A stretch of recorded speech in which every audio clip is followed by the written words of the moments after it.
Hi everyone, in this tutorial, I'll show you how to create a Pipedrive account step by step.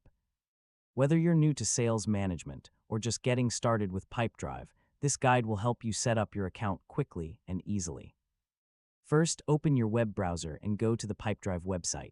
Once you're on the homepage, look for the option to start a free trial or create an account. Next, enter your email address and create a secure password. You may also have the option to sign up using your Google account for a faster registration process.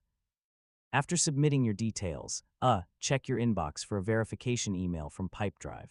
Open the email and click the verification link to confirm your account.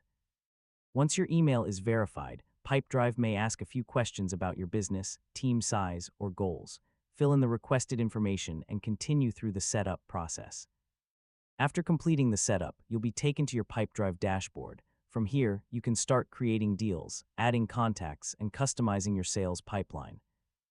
And that's how to create a Pipedrive account. Yeah, as you can see, the process is simple and only takes a few minutes. Thanks for watching, and I'll catch you in the next guide.